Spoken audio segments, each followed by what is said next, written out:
યોગી ગીતા એટલે યોગીજી મહારાજની જીવન ભાવના.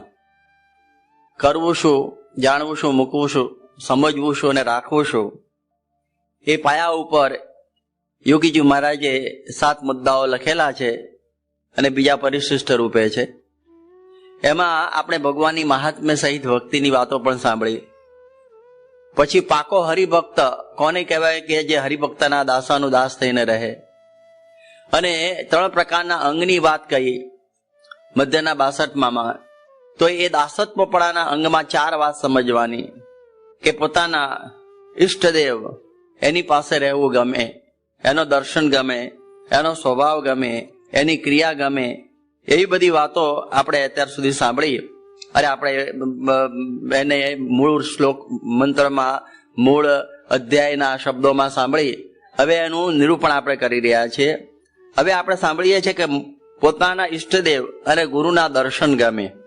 આપણે આ વાત પરમ દિવસે આવેલા અને એમ થયું કે જ્યારે સ્વામી કથા કરતા હોય ત્યારે દર્શન કરવા આવીને બેસવાનું એવું નહીં, પરંતુ એમને બેઠા હોય તો પણ એ દર્શન. આપણે વાત થઈ કે સ્વામી જમતા હોય તો લોકો દર્શન કરે, સ્વામી વોકિંગ કરતા હોય તો પણ દર્શન કરે છે, સ્વામી એમને બેઠા બેઠા કાગળ લખતા હોય તો દૂરથી બધા દર્શન કરે છે. એટલે આ પ્રમાણે આ બધા એમના આવા દર્શન કર્યા કરે છે. આપણે બીજી કોઈ જગ્યાએ જઈએ ને તો એમ કહેવાય કે ફલાણા પુરુષનો અમે ગીતા ઉપર સાંભળવા જઈએ છીએ, ફલાણા કોઈ મહાપુરુષનો અમે રામાયણ ઉપર સાંભળવા જઈએ છીએ, અમુકનો ભાગવત કથા સાંભળવા જઈએ છીએ એમ બોલે. જ્યારે પ્રમુખ સ્વામી માટે એમ નથી બોલાતું કે પ્રમુખ સ્વામીની કથા સાંભળવા જઈએ. લોકો એમ બોલે છે કે પ્રમુખ સ્વામીના દર્શન કરવા જઈએ છીએ. એટલે એક આખી ભાવના બદલાઈ ગઈ કે દર્શન કરવા જઈએ છીએ. સાધુ નામ દર્શનમ પુણ્યમ. એમના તો દર્શને કરીને અનંત પાપના અનંત જન્મના પાપ છે એ બળીને ભસ્મ થઈ જાય છે. એવું ખાલી દર્શનનો મહિમા એટલો બધો છે. એટલા માટે જે દાસ હોય એને દર્શન ખૂબ ગમે. ભગવાન અને સંતના દર્શનમાં એને બહુ જ અભિરુચિ હોય. એટલે એ બરોબર સમજવા જોવું. ઘણા તમે આપણને ખબર છે કે ચકોર પક્ષી છે એ ચંદ્રની સામે જોયા જ કરે. ચંદ્ર હાથમાં નહીં ત્યાં સુધી જોયા કરે અને પછી ડોક નમાવી દે. એટલે એને કંટાળો આવતો નથી. એકનું એ જ જોવાનું, એવું તો કંઈ જોવાનું હતું નથી. પણ એને ચંદ્રના દર્શનમાં, ચંદ્રમાં એવી વૃત્તિ લાગી ગયેલી કે એને આનંદ જ આવ્યા કરે. આજે તમે જુઓ ઘણા લોકોને એક્ટરોનો અને બીજા નટીઓનો જોવાનો બધો શોખ હોય. એટલે એમાં એને કંટાળો જ આવતો નથી. ઘણા લોકો નદી કાંઠે બેઠા બેઠા નદી જોયા કરે, વૃક્ષો જોયા કરે, વાદળાઓ જોયા કરે અને બસ એમ જ એમ બધા બેઠા હોય. તો હવે આવી લગ્ની ભગવાન અને સંતમાં આપણને લાગે.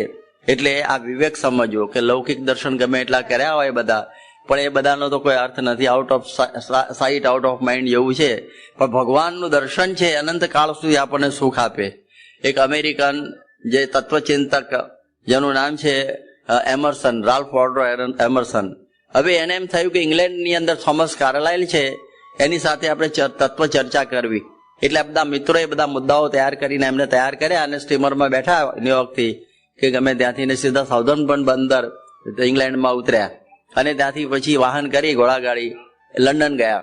અને ત્યાં એમણે જોયું કે થોમસ કાર્લાઇલ ઘેર નહોતા. એટલે પછી કહ્યું કે ભાઈ ક્લબમાં ગયા છે. ક્લબ એટલે બધી પાના ટીંચવાની, દારૂ પીવાની નહીં, બધા ચિંતકોની ક્લબ હોય. એ ક્લબમાં ગયા તો બેઠા હતા ખુરશી ઉપર ઊંડા વિચારમાં અને એમણે જોયા પહેલા અને એકદમ આનંદ વ્યાપી ગયો. અને એ થોડે દૂર બીજા ટેબલ ઉપર ખુરશી ઉપર બેઠા અને અડધો કલાક બેસી રહ્યા. અને પછી થોમસ કાર્લાઇલ તો પૂરું થયું એટલે ચાલતા થયા ઘેર. અને આ છે ને સીધા સાઉધમ્પટન બંદર પહોંચી ગયા અને વળતી સ્ટીમરમાં સીધા આવી ગયા અમેરિકા.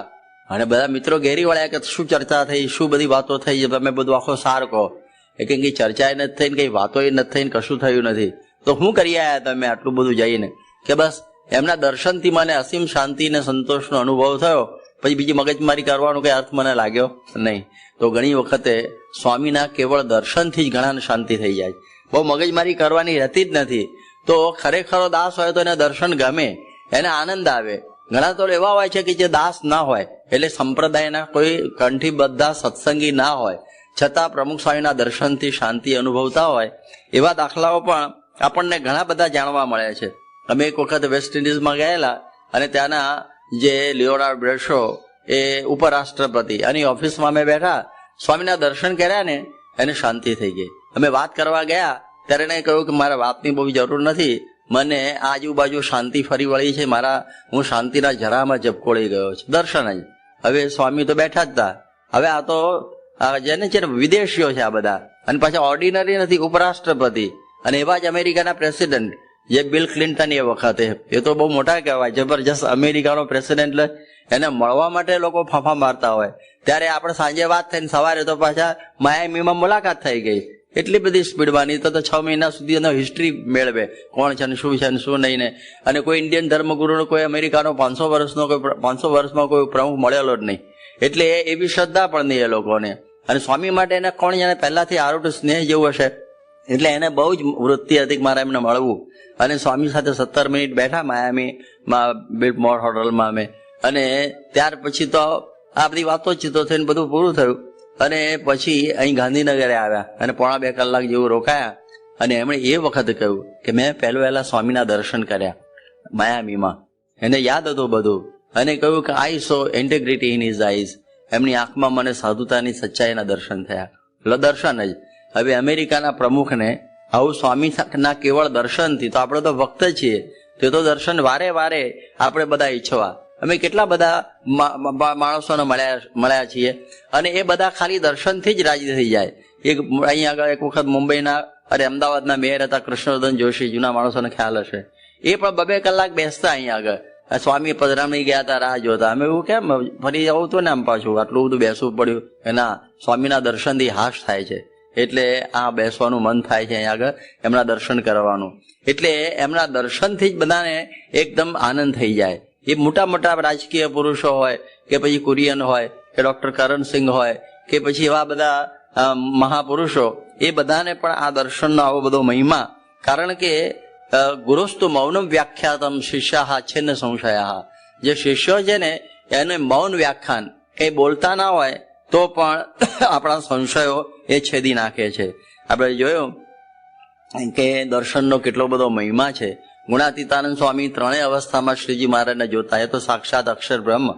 તો એ મહારાજના પ્રત્યક્ષ દર્શનનો કેટલો બધો મહિમા કે ગઢડામાં મહારાજ કથા વાર્તા કરીને તો ગયા હોય પાછા, પણ એમને થાય કે અત્યારે બાઈઓના ઓરડામાં કથા વાર્તા કરવા ગયા છે, તો એ જયારે પાછા અક્ષરોડી પોઢવા જાય ત્યારે રસ્તામાં એ દર્શન કરી નાખી જતા. અને એ વખતે મેઘલી રાત હતી ને વરસાદ વરસતો તો નેવા નીચે ઉભા હતા. અને લગભગ 12 વાગેલા. મહારાજ વાતોમાંથી આવ્યા નહોતા. અને મુક્તાનંદ સ્વામી લઘુ કરવા ઉભા થયેલા. અને વીજળીના ઝબકારામાં જોયું કોઈક ઊભું છે. એટલે બૂમ પાડી, કોણ? એ કહ્યું ગુણાતીતાનંદ. કેમ ઉભા છો? કે આ મહારાજ હવે પોઢવા જશે એટલે લબક જબક જે દર્શન થાય, હવે રાત્રે કેવા થાય દર્શન. એટલે આ પ્રમાણે પછી દર્શન કરીને સૂઈશું. અને પછી તો મહારાજ મુક્તાનંદ સ્વામી એમ ડોલી ગયા કે વાહ, સાબાસ છે, આવો ખપ અમને નહીં, અમે તો હોઈ ગયા છીએ, પણ આને આટલો બધો ખપ છે એમનો વિચાર કરતા કરતા મુક્તાનંદ સ્વામી પોઢવા ગયા. પછી મહારાજના લબક જબક દર્શન થયા. એ દર્શન કરીને ગલા કાંઠે ઝાડ નીચે ઉતારે સૂઈ ગયા. એટલે કહેવાનો અર્થ એ છે કે 3 અવસ્થામાં ભગવાન દેખાય તો પણ દર્શનનો મહિમા. એક વખતે સૂત્ર ભાષ્ય એટલે રામાનુજ ભાષ્યની કથા ગરડામાં થતી, અક્ષરોડીમાં. હવે અક્ષરોડી બહુ નાની, અત્યારે પણ જો આટલી નાની છે. આ તો અસરી બધું ઘણો પાક, મૂળ અક્ષરોડી બહુ નાની. એટલે એમાં બધા સંતોની ભીડ બહુ થાય અને ગરમી બહુ થાય. એટલે શુકમુનિ વાંચે એટલે આ બધું થતું. ત્યારે એ વખતે મહારાજે આવી બધી ગીર્દી થાય છે, માટે નિત્યાનંદ સ્વામીને કહ્યું જે સમજતા હોય ને એ બેહે. આ તો સંસ્કૃતનો ગ્રંથ છે અને ભાષ્ય છે તાત્વિક, એમાં બધા કંઈ સાધુ સમજતા ના હોય, માટે સમજતા હોય બેહે, બાકી બીજા બધા 12 માળા ફેરવે માનસી કરે. એટલે પછી નિત્યાનંદ સ્વામી ઉભા રહે. જે આવે ને પૂછો કથા સમજો છો કે ના, તો જાઓ બહાર. એમાં ગુણાતીતાનંદ સ્વામી આવ્યા. હવે એ તો બહુ ક્યાં સંસ્કૃત ભણેલા. એટલે કે તમે કથામાં સમજો છો? અરે કથા ન ભૂતો ન ભવિષ્યથી, એવી કથા છે. એટલે મહારાજ હસ્યા કે આવવા દો એમને. અને પછી કથા પૂરી થઈ ત્યારે નિત્યાનંદ સ્વામી અને મુક્તાનંદ સ્વામી પૂછ્યું કે આ તમે કથામાં તો કંઈ સમજતા નથી, અને તમે વળી આ મહારાજે કહ્યું એટલે અમે આવવા દીધા, એમાં તમારે આમાં ગીર્દીમાં શું પ્રયોજન હતું? એ કે જુઓ, કથામાં મને કંઈ સમજ પડે કે ન પડે તો જુદી વસ્તુ છે. તો સાક્ષાત અક્ષર બ્રહ્મ હતા, પણ મનુષ્ય લીલાથી બોલ્યા. પણ મહારાજના દર્શન થાય ને એટલો વખત એ મને આનંદ છે. તો જુઓ, દર્શન, પોતાના ઈષ્ટદેવના દર્શન ગમે એટલે એનો આનંદ જ જુદો આવે. એટલે એ દ્રષ્ટિથી આ પ્રમાણે અમારા હનકોપ છે હોલેન્ડના, હવે છે ને એક આપણે ઓળખો છે બધા, હવે હવે કથા થતી હોય આપણી, અમે લંડનમાં આવીએ તો 3-3 કલાક બધી સભા ચાલે, તો ઠેઠ સુધી બેસી રહે. અને અમે લોકો અમારો વારો પહેલો આવ્યો, તમે તો 1.5 કલાક ગુજરાતીમાં કથા કરીએ. પછી મેં એક દિવસ હનકોપને પૂછ્યું, એટલે અમે હનકોપ આજે તું કથામાં બેસે છે, હવે અમે તો ગુજરાતીમાં બોલીએ છીએ. અમે એને કહ્યું એમાં તને કંઈ સમજ તો પડતી નથી, કે સમજતા નથી પડતી એવી પૂરી કશી, તો એવું કેમ બેસે છે? જેમ અમે કોઈ સભામાં ગયા હોય અને તમિળ ભાષામાં કથા ચાલતી હોય ડોડોનું તો 1 સેકન્ડે બેસવાનું મન ના થાય, આમાં પણ મગજ થાકી જાય એમ, અને તાવ આવે એવું થઈ જાય. એટલે આપણે કોઈ દિવસ બેસીએ જ નહીં એવી મલયાલમ ભાષામાં, આપણું સમજણ ના પડે ને કશું. તો તું કેમ બેસે છે? એ કે જો મને કથા સાથે તો બરોબર છે, પરંતુ પ્રમુખ સ્વામીના દર્શન થાય છે ને એટલે હું એના ધ્યાનમાં બેસું છું. તો જો જેને આવો મહિમા હોય એને આવું ગમે, દર્શન ગમે. એક વખત અમે ઇંગ્લેન્ડમાં હતા અને હનકોપ ત્યાં આવેલા, અને સ્વામીની સભા એક બારનેટમાં હતી, અને સ્વામી કોઈ સભામાં આવીએ ને પછી ત્યાંથી જતું રહેવાનું હતું એને હોલેન્ડમાં, ત્યાંથી ફેરીમાં બેસીને. એટલે એ ત્યાં આવ્યા, પરંતુ એવી બધી ગીર્દી હતી ને તો દર્શનની કોઈ બરકત આવી નહીં. થયા ખરા લબગ જબગ એને વસવસો રહી ગયો. પછી અઠવાડિયામાં પાછો અમદાવાદ આવ્યો, અને મારા સ્વામી વખત સારંગપુર હતા, ઇંગ્લેન્ડથી નીકળીને આવેલા. અઠવાડિયા 10 દિવસમાં જ પાછો આવ્યો, અને અમે પણ તરત ત્યાંથી ઇંગ્લેન્ડથી નીકળી ગયેલા. અને એ વખતે સ્વામીને સારંગપુર મળ્યો. સ્વામી કે હમણાં તો મળ્યા તો ફરી કેમ આવ્યો? કે સ્વામી મને દર્શનનો જેવું સુખ ના આવ્યો. આપણે તો થઈ ગયા, એક વખત બહુ થયો જોડો ને, કે એટલે હું ફરી પાછો આવ્યો. એટલે હવે મારા આજે તો નીકળી જવું પાછું. એક જ દિવસના દર્શન માટે જ આવેલો. અને સ્વામીએ કહ્યું ભાઈ અહીંયા આવ્યો સારંગપુર, ગઢડે દર્શન કરીને જઈએ ને. કે ભલે તારે. એટલે ગઢડે ગયો, અને પછી ત્યાંથી પાછો વળતો હતો, એટલે બસમાં જ ગયેલો હતો. એટલે વચ્ચે સારંગપુર તો આવે જ અમદાવાદ આવવું હોય એટલે એને બસવાળાને કહ્યું લગભગ 3:30 જેવું વાગેલું, કે હું તું થોડી વાર ઊભી રાખને, 10 મિનિટ હું પ્રમુખ સાહેબના દર્શન કરાવ્યું ફરીથી. પેલા એ વળી ઊભી રાખ્યા દોડ્યો માણસ જાણીને, એમાં હું 5-10 મિનિટમાં ફરક પડે છે આપણે કે. અને પછી ગયા. હવે 3:30 વાગે સ્વામી કંઈ બહુ જાગતા ના હોય એ વખતે, અને રૂમમાં હોય જાગતા હોય તો. પણ એ દિવસે કોણ જાણે, ત્યાં એમની રૂમની બહાર જૂનો ઉતારો હતો ને ત્યાં ઓરડા આગળ આવેલા, અને લીમડા નીચે ઉભા રહેલા એમને સ્વામી એકલા. અને આ આવ્યો સ્વામી કહે એટલે ફરીથી કે અમારે પાછું જતા એવું કરેલું દર્શન. સ્વામી કે જા તારી બસમાં બેસી જા પાછો. તો જુઓ આનું નામ કહેવાય દર્શનનો મહિમા. એટલે આ દર્શનનો મહિમા બહુ મોટી વાત છે.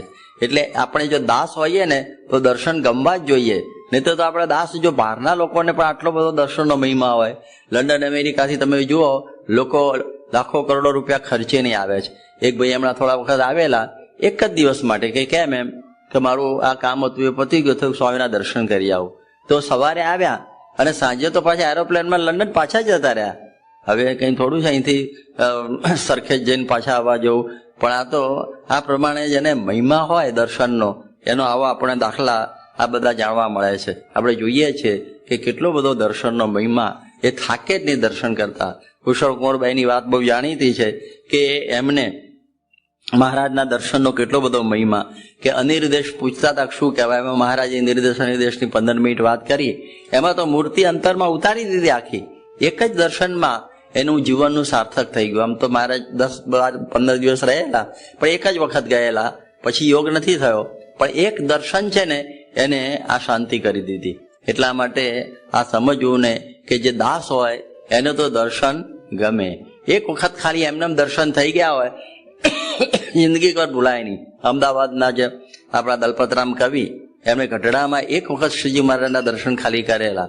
એક જ વખત. એ વખત ઉંમર એમની 10 વર્ષની હતી, અને બધી ત્યાં શ્રીમાળીની નાત જમવાની હતી. એટલે એમના મામા પ્રેમાનંદભાઈ અને એમને લઈ ગયા કે હાલ તને પાપાવલી મળશે એમ સમજીને દક્ષિણામાં.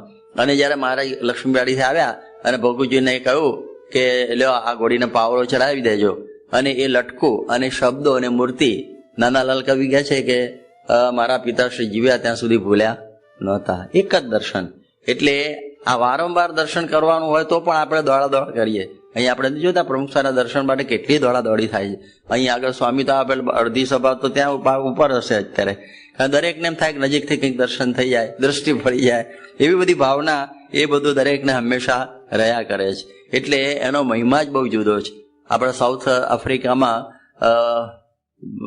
આફ્રિકા ઓપન યુનિવર્સિટીના એક પ્રોફેસર હચિન્સન, બ્રાયન હચિન્સન, એ છે ને એમણે 2 થીસીસ લખી છે સ્વામિનારાયણ માટે. અક્ષર પુરુષોત્તમ સિદ્ધાંત ઉપર, અક્ષર પુરુષોત્તમમાં ગુરુનું સ્થાન, એવું બધું. હવે એમણે એક વખત વાત કર્યું કે લોકો શા માટે સ્વામીની સામે જોઈ રહ્યા છે. હવે એને સમજાવવું કઈ રીતે કે દાસનું લક્ષણ છે, એને આનંદ જ આવે, એને અંદર આનંદ જ વર્ત્યા કરે, એટલે આવું છે. હવે આપણે જોઈએ ને કે એક બીજી વાત કરું કે સ્વામી હમણાં પૂજા કરવા આવશે તો સ્વામી કંઈ પ્રવચન કરતા નથી, ખાલી બેઠા હોય, છતાં પણ આપણે બધા દર્શન કરવા મોટી સંખ્યામાં આવીએ છીએ. આજે બધા હરિભક્તો આવે છે બધા, અહીંયા આગળ સ્વામીનું કોઈ પ્રવચન નથી હોતું, પ્રાસંગિક હોય કોઈ વખતે, બાકી સામાન્ય તો પૂજા જ ચાલતી હોય અને બસ એના દર્શનમાં આટલા બધા આવે, કથા વાર્તા નહીં, પ્રમુખ સ્વામીના દર્શન કરવા જ બધા આવે છે અને આટલી મોટી સંખ્યામાં બધા આવે છે. તો આપણને શું થતું હશે? તો એક યાદ રાખવાનું કે દરેક વસ્તુનો છે ને સહચારી ભાવ હોય. જેમ તમે જો માળા હોય ને તેની બાજુ ભક્તિ ભાવ ફરતો હોય, તલવાર હોય ને તો હિંસક ભાવ જ હોય, અને જેમ ટીવીમાં તમે અશ્લીલ ચિત્રો જુઓ તેનો પણ ભાવ હોય, એ આપણા મગજને બગાડે. એમાંથી નીકળતા આંદોલનો, હિંસક ચિત્રો જુઓ, સિનેમાઓ, પછી કામુક સિનેમાઓ જુઓ, તો એ ભાવ આપણા હૃદયમાં ચોંટી જ જાય, એની અસર થાય. ખાલી જોઈએ જ છે, કંઈ બોલતું નથી કંઈ, કે ઘરમાં કોઈ એવું અશ્લીલ ચિત્ર હોય ને એકલા બેઠા હોય તો ઉત્તેજિત થઈ જવાય. કેમ? એમાંથી નીકળતા આંદોલનો. એટલે દરેક વસ્તુની માંથી આંદોલનો નીકળતા હોય, હંમેશા યાદ રાખવાનું. એનો સહચારી ભાવ એમાં હોય જ. તો જેણે ભગવાનને અખંડ ધારણ કરેલા છે એવા પ્રમુખ સ્વામીમાં માંથી આંદોલનો નીકળતા હોય, આપણને ખબર ના પડે. અદૃશ્ય આંદોલનો. જેમ તમે જુઓ કે પગનો દુખાવો હોય તો શોર્ટ ડાયાથર્મિક રેઝ આપે, તે ખાલી રેઝમાંથી તમારો દુખાવો મટી જાય. પછી કેન્સર થયું હોય તો કેમોથેરાપીના રેઝ આપે. એ બધા રેઝ આપે ને તો તમારી ગાંઠ છે ને એ બધી ગળી જાય. ખાલી રેઝ, બીજું કશું થતું નથી હોતું. દવા કઈ લગાડવાની, ચોપડવાની, પીવાની, ખાલી રેઝ જ લેવાના. તો રેઝનો આવો દો મહિમા હોય. તો પ્રમુખ સ્વામી છે ને એમાં પુરુષોત્તમ નારાયણ અખંડ છે અને એમાંથી કોઈ આંદોલનો વહેતા જ હોય છે. 24 કલાક આંદોલનો નીકળે. એના કહ્યું કે ખરાબ ચિત્ર હોય તો 24 કલાક એમાંથી આંદોલનો ખરાબ નીકળ્યા જ કરતા હોય. કારણ કે એ વસ્તુ એવી છે, એટલે એ દરેક વસ્તુનો ભાવ હોય છે અને એમાંથી આ પ્રમાણે રેડિયેશન અંગ્રેજીમાં બોલીએ તે નીકળ્યા જ કરતું હોય છે અને એની અસર આપણા ઉપર થયા જ કરતી હોય છે. તો પ્રમુખ સ્વામી બેઠા હોય અને આપણે દર્શન કરતા હોઈએ તો એમાંથી જે દિવ્યતાના કિરણો નીકળ્યા કરે ને એ આપણા ઉપર અસર કરે. અને જેમ કેમોથેરાપીમાંથી જેમ કહે છે ને ગાંઠ ઓગળી જાય, એમ આપણામાં પણ બધી ગાંઠો જ, અહં ગ્રંથિ, મમત્વ ગ્રંથિ, ઈચ્છા ગ્રંથિ, કર્મ ગ્રંથિ, હૃદય ગ્રંથિ, સંશય ગ્રંથિ, બધી ઘણી ગ્રંથિઓ જે ગાંઠો પડી છે જીવમાં હદ વગરની, એ એમને ઓગળે એવી નથી. ગમે એટલા તમે વ્રત દાન તપ કર્યા કરો, પણ પ્રમુખ સ્વામીની આ બેસવાથી એમાંથી જે નીકળતા આંદોલનો એ આપણી ગાંઠો ગાળી દે. ગાંઠો ગળી જાય, શાંતિની અનુભૂતિ થઈ જાય. બોલો કેવો ફાયદો થઈ જાય. એટલા માટે આ ડિવાઇન રેઝ ટ્રીટમેન્ટ કહેવાય. સવારની પૂજા શું કહેવાય કે ક્યાં જાઓ છો તમે? કે ટ્રીટમેન્ટ લેવા માટે. કિરણ કે છે ને કે આ DRT કોર્સ લેવા જઈએ છે, ડિવાઇન રેઝ ટ્રીટમેન્ટ. યાદ રહ્યું શબ્દ? કે આપણે દિવ્ય કિરણ સારવાર લેવા માટે સવારે જઈએ છીએ. કે ગમે એટલી કથા બથા સાંભળવાથી જે શાંતિ ન થાય એ દર્શનથી થઈ જાય. લ્યો, દર્શન માત્રથી આપણને શાંતિની અનુભૂતિ થઈ જાય. અને કયું શાંતિ પમાડે એને સંત કહીએ. એટલે ઘણાને આનાથી ઘણી પ્રકારની શાંતિ આ થઈ જાય છે. એટલે આવા દાખલાઓ, અનુભવો બહુ લોકો પાસેથી અમે સાંભળ્યા છે કે અમે વારે એમ થાય કે ચાલો એક વખત ફરીથી પાછા પ્રમુખ સ્વામીના દર્શન કરી આવીએ. એટલે આપણને હાસની અનુભૂતિ થાય, આપણને એમાંથી આનંદની અનુભૂતિ થાય. જેમ ગીતામાં કહ્યું છે ને કે સ્થિતદેહ કિમ પ્રભાષેત કિમ આસીત. આમ સ્થિત પ્રજ્ઞ હોય ને એ કેવી રીતે બેઠા હોય? એ બેઠા હોય તો પણ અનંત ગુણોની અભિવ્યક્તિ એમનેમ જ થતી હોય. એ બેઠા હોય તો પણ પેલા અમે કહ્યું ને ડિવાઇન રેસ, અનંત ગુણોની અભિવ્યક્તિ. જેમ યોગી બાપાના દર્શન કરતા રવિશંકર મહારાજ, કે એમના દર્શન કરીએ ત્યારે એમ લાગે કે એમણે ખૂબ આધ્યાત્મિક આનંદ ભોગવ્યો છે, ખાલી દર્શનથી જ લ્યો. એટલે એમાં પણ એને આવો અનુભવ થાય. તો આ પ્રમાણે પોતે જે દાસનું લક્ષણ યોગી બાપા કહે છે શું છે? એના દર્શન ગમે. યોગી બાપા કહેતા કે અમે શાસ્ત્રીમાના દર્શન દોડીને કરતા, આમ આપણને આનંદ આવ્યા કરે. એટલે એમને બેહવાનું આપણે છે કે બહુ વખત કર્યા આવે એના એ જ છે કે નવું તો કશું છે નહીં, જવા દો ને. તો જેમ સિનેમામાં દર્શનમાં નવું લાગે છે, છોકરાને રમાડવામાં નવું લાગે છે રોજનું રોજ, તો પછી આ પ્રમાણે આપણા મોક્ષના દાતા એ ગુરુના દર્શનમાં તો આપણને અખંડ કેફ રહેવો જોઈએ. એટલે ગુણાતીતાનંદ સ્વામી વાત કરીને એ પણ આવી રીતે દર્શનને ઝંખતા હોય તો પછી આપણે એટલે જેટલા થાય એટલા બાકી એમ નથી કે મારે સ્વામી પાસે અંદર જઈને કરવું છે, પાછું એવું ના થઈ જાય પાછું. કારણ કે એ તો હવે અનુકૂળતા રહી નથી. પહેલા હતી ત્યારે કોઈ આવતો નહોતો, ભાઈ ખૂબી તો એ હતી. આપણને નવે એ લાગે કે બધા અમારા એ વખત જયારે અંદર મળવાની છૂટ હતી ને ત્યારે બધા કે અમને સ્વામીના દર્શન અંદર કરાવો. એટલે અમે કહું જયારે પૂજામાં 1.5 કલાક સ્વામી બેઠા હોય છે ત્યારે તો ઊંઘી ગયો તો આંખો નાખો આમ. હવે અંદર જઈને શું નવું કરવાનો છે? ત્યારે ઊંઘ જ ના આવી જોઈએ. દર્શન એક નજરે, એને કંટાળો નહીં, આજુબાજુ જુએ જ નહીં.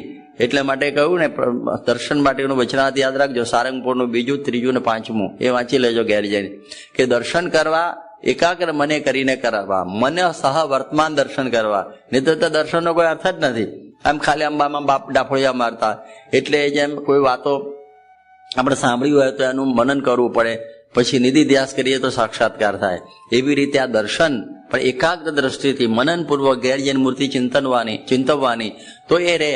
બાકી તો 1,00,000 વર્ષ સુધી દર્શન કરે તો પણ એનું ફળ થાય નહીં. સારંગપુર 5મું, 1,00,000 વર્ષ સુધી તમે દર્શન કરો ને ભાઈ ફાયદો નહીં થાય. પણ એક દર્શન કામ કરી જાય. જેમ પેલી જુલેખાએ એક જ વખત શ્રીજી મહારાજના દર્શન કરેલા અને આખી જિંદગી એનું ભાતું કરી ગઈ, એક જ વખતના દર્શન.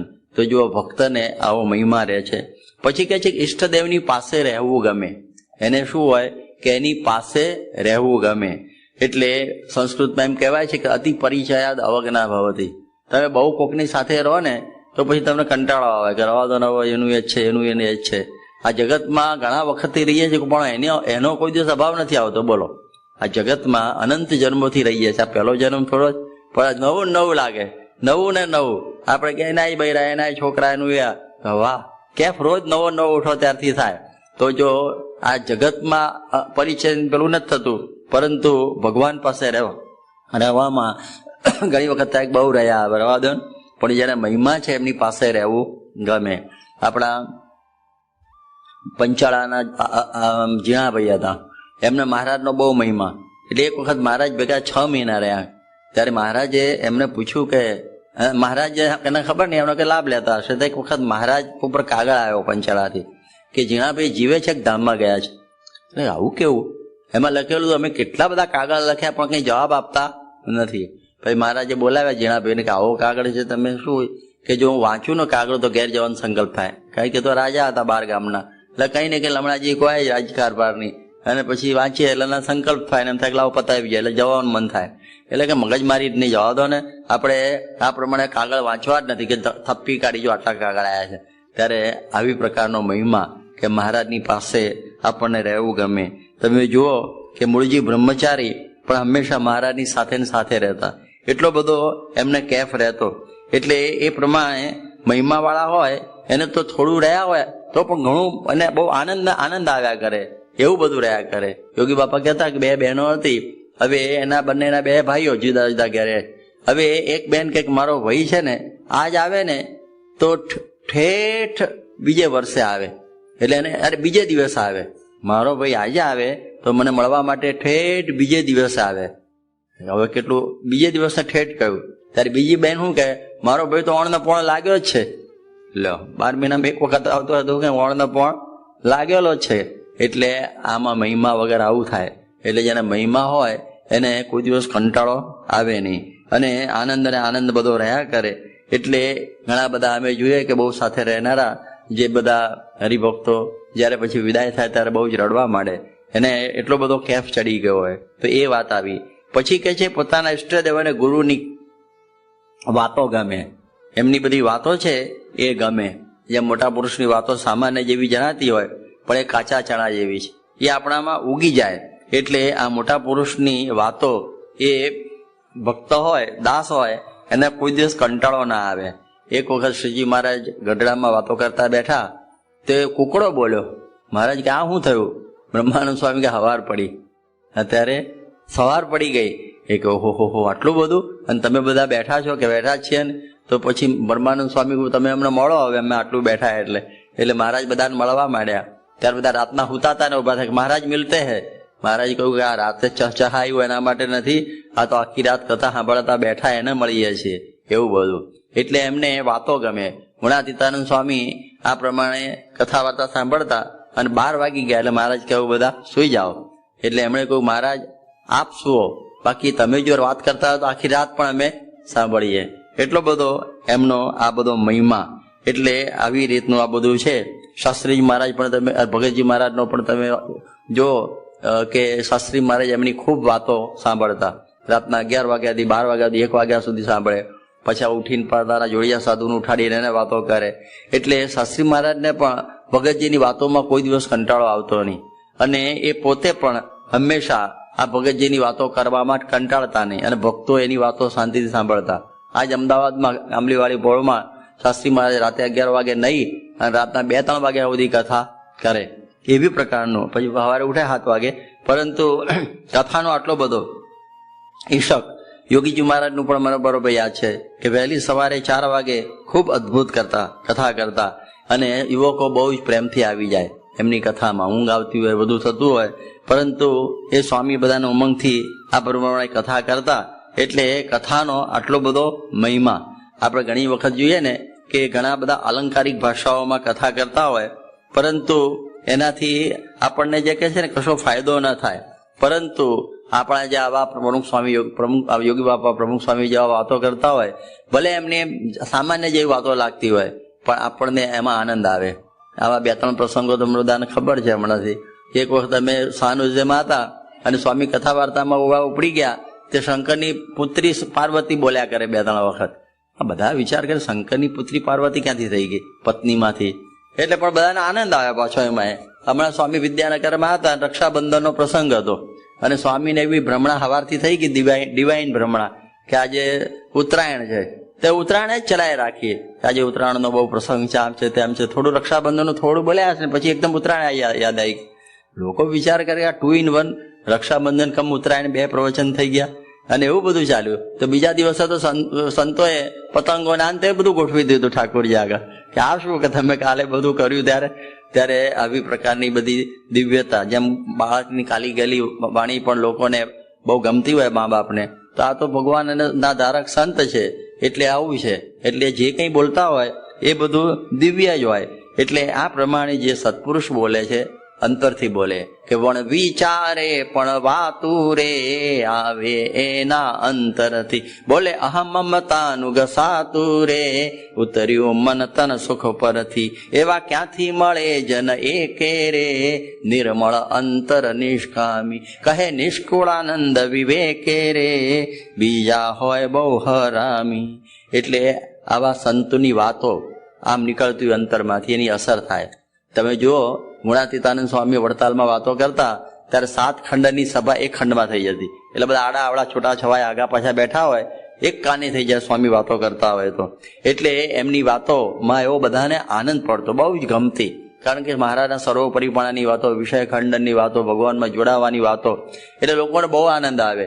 યોગીજી મહારાજની વાતો સાંભળવામાં કેટલો બધાને આનંદ આવે. એટલે વાલીડા તારી વાતું છે જાદુ ભરી, સાંભળતા કંઈ થાક જ ન લાગે. એવી પ્રકારની યોગીજી મહારાજની વાણી. એક વખત અમે મુંબઈમાં પ્રેમપુરી આશ્રમમાં ગયેલા અને બહુ લોકો 1962-63ની વાત છે. અને એ વખતે ત્યાં બહુ મહા મોટા વિદ્વાન કાશિકાનંદજી વ્યાકરણના અને બધા શાસ્ત્રોના એ પણ ત્યાં હાજર હતા. અને સિંધીઓની સભા હતી મોટા ભાગની. ગુજરાતીઓ હતા પણ સિંધી વધારે હતા. અને યોગીજી મહારાજે પ્રવચન કર્યું.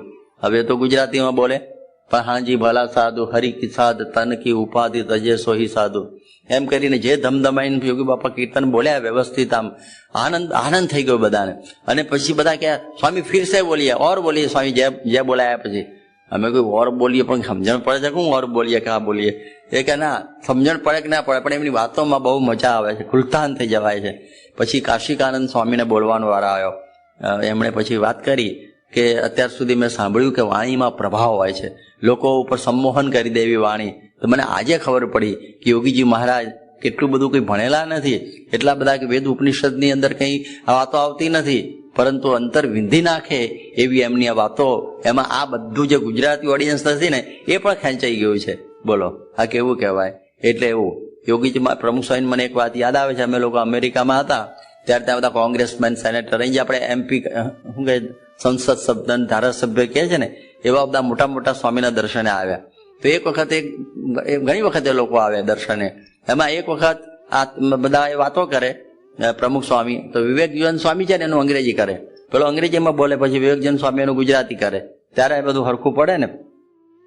તો સ્વામી ગુજરાતીમાં બોલતા હતા ને, વિવેકજન સ્વામી છે ને અંગ્રેજી કરવા ગયા. એટલે પેલો સામે હતો ને યુરોપિયન અમેરિકન, એ કે સ્વામીજી તમે આ બધું રવા દો, અંગ્રેજી કરવાનું, ગુજરાતીમાં સ્વામીને બોલવા દો. અરે બાબા, ગુજરાતીમાં બોલવા તો તમને સમજ શું પડવાની? આ કે સમજવાની કઈ જરૂર નથી, એ બોલે છે ને એમાં જ મજા આવી જાય છે અમને. લ્યો હવે આ કેવું કહેવાય. હવે પેલા જીરા છે, બહુ મોટા ડોક્ટર છે ત્યાં, આપણે શું કહેવાય બહારીનમાં. હવે એને ટેલિફોન કરવાનો થાય, હવે એ તો હિન્દી નથી જાણતા ને બીજું ગુજરાતી ના આવડે, એટલે સ્વામી તો ગુજરાતીમાં બોલે, છતાં આપણે એને કહીએ કે સ્વામી બોલે છે, અમે તમને એનો ભાવાર્થ કહીએ કે એમ નહીં, એમ નહીં, સ્વામીને જ આવવા દો ટેલિફોન ઉપર, પછી તો ગુજરાતી બોલશે. મારા કાનમાં શબ્દો તો પડે ને એટલા એમના દિવ્ય વાણીના. એટલે જુઓ, આવો બધો મહિમા હોય છે. વાતો ગમે, શબ્દો ગમે, મીઠી વાણી લાગે, આનંદપૂર્વક લાગે, તો ભક્તને આનંદ અને આનંદ હંમેશા આ લાગે. એની વાતોમાં જાદુ કેવો હોય કે જીવ ભાવ ટળી જાય, બ્રહ્મ ભાવ આવી જાય, એવી પ્રકારની એમની આ વાણી હોય છે. પછી કે છે કે પોતાના ઈષ્ટદેવ અને ગુરુની ક્રિયા ગમે. હવે આ ક્રિયા ગમવી છે ને એ બહુ અઘરું છે, કારણ કે આપણા મનુષ્ય જેવા જ હોય, મનુષ્ય જેવી જ બધી એમની પ્રવૃત્તિની ક્રિયા હોય, એટલે દેહદર્શી દેખે પોતા જેવા સંસારી. પણ આ જાત જ જુદી છે, આ આખું બધું એમનું આખું સ્વરૂપ જ જુદું છે. એવી રીતે સમજાવે તો એની બધી ક્રિયામાં દિવ્યતા લાગે. બાકી તો ભલભલા છે ને આ ક્રિયામાં ગોથા ખાઈ જાય છે. આજે એમ તમે જુઓ, રામચંદ્ર ભગવાનની આ તો વાત છે, એ સીતાજીના વિરહમાં રડતા હતા ત્યારે સતીને શંકા થઈ ગઈ કે ભગવાન કહે છે ને આ શું? તો સીતાનું રૂપ લઈને આવી ગયા અને એમણે તરત જ રામચંદ્રજીએ કહ્યું કે માતાજી તમે એકલા કેમ? તમારી ઈશ ક્યાં છે? કે જો હવે તો ઓળખી ગયા મને, સીતાના રૂપમાં હું આવું છું. પછી તો શંકર ભગવાને કહ્યું કે હવે મારે તમને અંગીકાર કરાય નહીં, મારા ઇષ્ટદેવે તમને માતા કયા, એટલે હવે તો મારે માતા, એટલે પત્નીનો સંબંધ છોડવો પડ્યો. તો આ મનુષ્ય કરવામાં આવી દશા થઈ જાય. એટલે આ પ્રમાણે સત્પુરુષની બધી ક્રિયા એ દિવ્ય સમજવી. આપણે કહે છે ને કે ગુણાતીતાનું સ્વામી કહ્યું કે હીરો કોઈ રીતે ફૂટે નહીં, પણ માંકડના લોહીના સોયથી ફૂટે, એમ વાસના કોઈ રીતે ટળે નહીં. પરંતુ સત્પુરુષને જે કહે છે ને મોટા પુરુષ કહે એમ કરે, એની ક્રિયા ગમે, એને ગુણ આવે તો વાસના ટળે. ક્રિયા ગમવી જોઈએ, એ તો જ આ પ્રમાણે થઈ જાય. એટલે આમાં અઘરામાં અઘરું શું છે? યોગીજી મહારાજે નિરૂપણ કરીને કહેતા કે ક્રિયા ગમવીને એ અઘરામાં અઘરું છે. ક્રિયા ના ગમે, સત્પુરુષની ક્રિયા, એટલે આ અતિ કઠણમાં કઠણ છે. એટલે આ બધું સમજવા જેવું છે. એટલે મહારાજે એક વખતે દાદા ખાચરને કહ્યું કે તમારા ગરાસની શું જરૂર છે? તમે તો ભગત થઈ ગયા છો, મૂકો લપ બધી બહેનોને સોંપી દો, શાંતિથી ભજન કરો. સારું, તરત આપી દીધો. અને પછી બહેનોને કહ્યું કે તમારા ગરસ તમને ત્યાં ક્યાં આવડે? તમે ક્યાં બહુ ભણેલા છો અને બધો વહીવટ જાણો? માણસ જોઈ શકે નહીં કે હા કે શું કરશો? કે દાદો કે છે હું નવરો છું તો હું વજયસિંહ બાપુને ત્યાં નોકરી કરવા જવું, એના કરતા એને તમે અહીં નોકરી રાખી લો ને. સારું કે દાદાને નોકરી રાખો. પછી બહેનોને કહ્યું હવે તમે બહેરા થઈને હું બધા ગરાસમાં પાછો સોંપી દો દાદાને. લો આપણે સોંપી દીધો. જેમ પેલું કઠપુતળી હોય છે ને, ખબર કઠપુતળી આમ આમ નચાવે, એવી રીતે શ્રીજી મહારાજ દાદાના કુટુંબને નચાવતા કઠપુતળી જાય આમ આમ આમ આમ, બધામાં એના આનંદ. એની કોઈ ક્રિયામાં, મહારાજની ક્રિયામાં એને મનુષ્ય ભાવને કહે હું આમ ટાઈમ બગાડો, લેવા દે આગળનો દસ્તાવેજ કરવાના, ફાડવા, ના કરવાનું, તે કરવાનું, પણ એમને જરા પણ આગો પાછો મનમાં થતું નહીં. આ દાસત્વ. એટલે આવું છે. એક વખતે એક હરિભક્ત છે ને એને મહારાજને પ્રાર્થના કરી કે મહારાજ છે ને તમે મારા ત્યાં તમે પધારો. મહારાજ કે સારું. તે મહારાજ ગાડામાં એના ગામ પધારે. એને ગામમાં જાહેરાત કરી દીધી કે આપણા ગામમાં પૂર્ણ પુરુષોત્તમ નારાયણ સ્વામી સહજાનંદજી એ પોતે પધારવાના છે, ભગવાન પોતે છે. એટલે હું ગામ ભેગું થયું અને મહારાજ ગાડા લઈને એને પાદરે આવ્યા, એને ભાગોળે. અને પેલો તો ગાડો હરખ ગયેલો થઈ ગયેલો. અને પછી મહારાજ કે મારે અત્યારે અહીં જમવું છે. કે મહારાજ આપણે તો ઘેર બધી વ્યવસ્થા છે જ, આ તો બધું સામયું કરવું ગામ આવ્યું છે. એ કે બરોબર, પણ મારે તો દહીંનો રોટલો ખાવો છે. ભારે કરી એટલે દહીંનો રોટલો લઈ આવ્યા, એનો વાંધો નહીં, પરંતુ એ છે ને આમ ખાતા જાય ને, અહીંયા આગળ રેલા ઉતરે ને અહીંથી આમ ચાટતા જાય. એટલે પછી ગામ તો સમજો હતો કે ગરબડ જેવું લાગે છે. બધું ગામ જતું રહ્યું, એક માણસ ઉભો ના રહ્યો. પેલો એકલો રોતો રોતો ઉભો રહ્યો. મેં કેટલી એડવર્ટાઇઝ કરી, કેટલા લોકોને તમારો મહિમા ગયો, આ તમે અહીંયા લીલા કરી. અને એમાં મહારાજ કે જો હું તારા એકલા માટે આવેલો, આ ગીર્દી જતી રહી ને તરત જતી રહી, તારા માટે જ હું આવેલો, હવે ચાલ તારા ઘેર જઈને પધરામણી કરી આવીએ. તો જો આવી ક્રિયા છે ને ગમવી બહુ અઘરું પડે. એક વખતે ગઢડાનું મંદિર બનતું હતું ત્યારે નિષ્કુળાનંદ સ્વામી છે ને એ પણ સેવામાં લાગેલા, કે પરમહંસો મોટેરા નાના બધા સેવામાં લાગતા. એટલે એમણે એક પથરો લીધો અને માથે મૂકી અને કડિયાને ઉપર પાલખ ઉપર આપવા ગયા. અને એ જ વખતે 12નો ટકોરો થયો, 12નો ટકોરો. એટલે એ વખતે શું થાય, ડંકો વાગે એટલે રિસેસ આવે, પછી 2 કલાક પછી ફરી કામે વળગે. એટલે 12નો ટકોરો થયો ને એટલે પેલા કડિયાએ પથ્થરો લીધો નહીં. નિષ્કુળાનંદ સ્વામી કે અત્યારે નહીં ચોંટ્યા પથ્થરો, નીચે લઈ જાઓ પાછો. અલ્યા કે હું આટલો બધું ચડીને આવ્યો છું, એટલે જોતો ખરો, હવે ખાલી મૂકી દેવાનો છે તું મને. મેં કહ્યું ને માથાકૂટ નહીં, બહુ કહ્યું એટલે ફેંકી દીધો નીચે, પથ્થરો નીચે ફેંકી દીધો. નિષ્કુળાનંદ સ્વામીને બરોબર ચમચમી ગઈ, કરે હું. અને પછી બપોર મહારાજ જમવા બેઠા અને પેલા કડિયાને બોલાયો કે ભાઈ આપડા ફલાણા કડિયા ક્યાં યારે. મહારાજે પ્રસાદીનો થાળ આપ્યો એને અને થાપો આપ્યો. નિષ્કુળાનંદ ડબલ ચક્ર થઈ ગયું. સારું, એક તો મને પેલા ઉપરથી આમ કરીને પથ્થરો નાખી દીધો, અહીં મહારાજ પાછું થાળ આપે છે એને, ખબર છે એમને આ પ્રસંગ. મહારાજ કે આવું શું કર્યું મહારાજ તમે? કે જુઓ નિષ્કુળાનંદ સ્વામી, આ કડિયો છે ને એને તમે થોડું આવું કહ્યું એટલે એને થોડું ખોટું તો લાગેલું હોય, અને આપણે થાળ ના આપીએ તો રિસાઈને વયો જાય તો કામ આપણાથી ના થાય. આ જે કરવાનું છે, જે કરવાનું જેને કરવાનું હોય એ જ કરે. એટલે આપણે થાળ આપ્યો એટલે રાજી થઈ ગયો, અને તમે તો અમારા છો એટલે તમને કઈ વાંધો આવશે નહીં. એટલે આ ક્રિયા ગમવીને બહુ અઘરી છે. આ ક્રિયામાં કોઈક વખત એનું નિરૂપણ મળે, નિરાકરણ, અથવા ન મળે તો પણ આપણે રાજી રહેવું, પણ આગું પાછું થવા ના દેવું. એક વખત શ્રીજી મહારાજ જુનાગઢમાં અરે પંચાળામાં હતા અને રાતે કથા કરતા હતા. ત્યાં કઈ ઢોલા વાગવા માંડ્યા, ઢોલ નગારા. મહારાજ કે આ શું છે? બધા કે મહારાજ તો ચાલ્યા કરવા ને કથા કરું. નહીં પણ શું છે જાણીએ ખરા? કે ફૂલેકું નીકળ્યું છે. ફૂલેકું એટલે વરરાજા પરણવા જાય છે. ઓહો, અમે આવો લાવો કોઈ લીધો નથી હો આપણી જિંદગીમાં. કે મહારાજ તમે તો પુરુષોત્તમ નારાયણ, તમારું શું આવું બધું? કે ના ના, આપણે ફૂલેકું કાઢવું જ છે આપણું. પણ કે એમને ના ફૂલેકું નીકળે.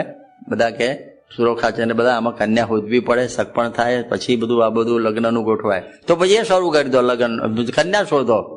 ભારે કરી પરોતભાઈ કે મારા બધા છોકરા છે, મારા એમ કે હું આંડો છું, મારે કઈ છે નહીં, હવે ક્યાંથી છોકરી લાવી હોત તો આપી દે. મહારાજ પરણતા આવ્યો તો કે તપાસ કરો. મારા વાત છોડે નહીં. પછી બધાની આઈડિયા આવ્યો કે અહીં અદીબા છે, મહારાજને પ્રસન્ન કરવા ભક્તિ કરે છે ને અહીંયા બેના બેન છે, એમનું ગોઠવીએ. એટલે એમણે જઈને વાત કરી અદીબાને. અદીબા કે મારા તો હું તો મહારાજ માટે તો જન્મી છું, પણ ભાઈને પૂછું વ્યવહારિક રીતે. એટલે જ્યાં બેન પૂછવા ગયા તો જેમ તેલમાં માખી પડે ને એમ રખડા થઈ ગયા. આમ બોલ્યા જ નહીં, ઊંડા ઉતરી ગયા, સુનમુન થઈ ગયા. મહારાજને જઈને કહ્યું કે મહારાજ શું થયું, જલ્દી વાત કરો. એ કે બેને શું કહ્યું? કે એને તો હા પાડી છે, પણ શું? પણ કે છે કે જ્યાં બેન પૂછવાનું કહ્યું તો જ્યાં બેન શું કરે છે? તો ઊંડા ઉતરી ગયા. મહારાજ કે મારે બેનને પરણવાનું છે, ભાઈને પરણવાનું છે? બેને ના હા પાડી એટલે લઈ આવો, આપણે શું જ્યાં બેન પડાઈ રહેવા દેવો. ભારે કરી. અને જેવા આદિબા આગળ આવ્યા બાણા આગળ, ત્યાં તો શ્રીજી માંડ ઉલટી શરૂ થઈ ગઈ. આ સડેલું કૂતરું નરકનો ઢગલો ક્યાં લાવ્યા? લ્યો આયા લીલા બે, એક બાજુ પરણવાનું મન કર્યું અને એક બાજુ ઉલટીઓ શરૂ કરી. હવે પહેલી વખત શ્રદ્ધા પેલી ઉલટીમાં કે બરોબર મહારાજનું હવે પહેલામાં જે રહે શું કહેવાય દ્રઢતા, એ બહુ અતિ અઘરામાં અઘરી છે, અતિ કઠણમાં કઠણ છે. એ આપણને આવા પ્રસંગો ઉપરથી ખબર પડે કે જે જે લીલા કરો તમે લાલ, તેને સમજુ અલૌકિક ખ્યાલ. કે જે ભગવાનની બધી લીલાઓ હોય એને અલૌકિક સમજવાની, અલૌકિક સમજવાની. અહીં મહારાજ લોલંગર બાવા વખતે અહીંથી ભાગીને ક્યાં ગયેલા? અહીંથી વેલાલ ગયા. અને વખત બાને કે અમને હંતાડો, અમે તો લોલંગરની ઉપાધિ લઈને આવ્યા છીએ. હવે જુઓ આવી પ્રકારની લીલા બતાવે. હવે એ સમયમાં કે મને કોઠીમાં હંતાડી દો, કારણ કે હવે લોલંગર અમને છોડશે નહીં. અને ત્યાં તો બાવો ખરેખર 700 સાધુ લઈને આવેલો. અને બહેનો કહ્યું મહારાજ આ લીલા ના કરો. બધા પુરુષો કઈ લગ્નમાં ગયેલા, અમને કછોટા વાળીને કહે છે અમે હાંબે લાઈ લઈને ઉપડીએ છીએ. અને એ વખતે બધું ઉપડ્યા. અને ત્યાં તો મહારાજ એવું કહ્યું કે લોલંગરને ખૂબ મોટું સૈન્ય બતાવ્યું, એ ભાગી ગયો. અને પછી તો જયસંગમી બધા આવ્યા ને શું થયું? એ કે કઈ નહીં, આ તો લીલા મહારાજની. તો મહારાજની દિવ્ય ભાવમાં તો બધાને આનંદ આવે, પણ મનુષ્ય ભાવની અંદર આનંદ આવો એ બહુ અઘરો છે. એટલે હરિચરિત્રામૃત સાગરમાં કહ્યું કે મહારાજના મનુષ્ય ચરિત્રમાં સંશય ન થાય એવો તો કોક એકાદો મળે. એકાદો કોઈ, બાકી તો વેરી ડિફિકલ્ટ, બહુ જ અઘરામાં અઘરું છે ભગવાન અને સંતની આ બધી ક્રિયાઓની અંદર અખંડ દિવ્યતા રહેવી એ બહુ જ અતિ કઠણ વાત છે. એટલે એ દિવ્ય રહેવું જોઈએ બધામાં, કે આવું કેમ થયું તેવું કેમ થયું એવો કોઈ વિચાર જ ના આવવો જોઈએ. હવે ગઢડામાં શ્રીજી મહારાજને પ્રતિષ્ઠા કરવાની ખબર છે ને, ગઢડામાં હવે એ વખતે એવું થયું કે જીવો ખાચર છે તો હંમેશા વિરુદ્ધ, કે આ થવા જ ના દેવી, પ્રતિષ્ઠા વખતે વિઘ્ન નાખવાનો વિચાર, બોલો કેવું કહેવાય. અને એક વજયસિંહ બાપુને ત્યાં ગયા અને કહ્યું કે વજયસિંહ બાપુ તમને ખબર છે કે તમારો જાની દુશ્મન જે આ પ્રમાણે આ જે પેલો જોગીદાસ ખુમાણ જે આંબરડીનો છે, હવે એને દાદા ખાચર બધા એક થઈ ગયા છે અને એ લોકો ગઢડામાં મોટો કોઠો બાંધે છે અને એમાં હથિયારો બધું રાખવાના છે અને પછી ભાવનગર ઉપર ચડાઈ કરવાના છે, સ્વામિનારાયણ એમાં ભળેલા છે. એટલે વજય સાહેબ કે હોય નહીં, અરે હું હોય નહીં, આજે એનું ઉદઘાટન છે એ કોઠાનું, તમે જોવા જાઓ. એટલે તો એમણે કહ્યું એ તો જોવાના છે, પણ બારફની બેરક બેહાડી દીધી, કે પછી વોરંટ કાઢ્યું કે શ્રીજી મહારાજના દાદા ખાચરને પકડી લેવા અને આ કોઠો બને છે એ બધું તપાસ કરવી. અને તો આ પ્રસંગે આવે, મહારાજને ખબર પડી ગયેલી અંતર્યામી પણ, એટલે મહારાજે કોઈ દાદા ખાચર અને આપણે બધા અહીંથી રાધાવાવ તરફ જતા રહીએ. એટલે મહારાજ ત્યાંથી ભાગ્યા, રાધાવાવ જઈને રહ્યા અને નિત્યાનંદ સ્વામીને કહ્યું કે તમે છે ને અહીં પ્રતિષ્ઠા કરી દેજો અને શંખ ફૂંકજો એટલે મને ખબર પડશે, અવાજ આવશે કે પ્રતિષ્ઠા થઈ ગઈ. અને ત્યાં તો મંગળ ચોગડિયા વાગતા ને આ બધું થતું ને પેલું પ્રતિષ્ઠાનું ને આવું બધું. ત્યાં પેલી અરબની બેરક આવી કે ક્યાં છે મહારાજ, કે અહીં તો છે જ નહીં. એટલે આ તો કંઈ છે જ નહીં, દાદો ખાચર એ નથી. તો આ બધું આપણને કોણે ભરમાવ્યા કે આ કોઠાનું શું છે, કે કોઠો છે, આ તો મંદિર છે. અને જોયું અંદર તો મૂર્તિઓ અને આરતી ને ધૂન પ્રાર્થના ને ઢોલ નગારા એ બધા શોભેલા પડ્યા અને પાછા ગયા. અને પછી મહારાજ આવ્યા. હવે આપણને એમ થાય કે મહારાજ જો સમર્થ હોય તો પછી આવું કેમ થાય, એમ ના થઈને ઊભું રહી જાય. પણ જો જેને મહિમા છે એને આ ક્રિયામાં પણ દિવ્યતા લાગે. એક વખતે ચાસ્કાના નારસિંહજી હતા ને, એને લીમલીના મૂળજીભાઈને પ્રશ્ન પૂછ્યો. એ ચાસ્કાના જે નારસિંહજી રામના ભક્ત હતા, ચુસ્ત.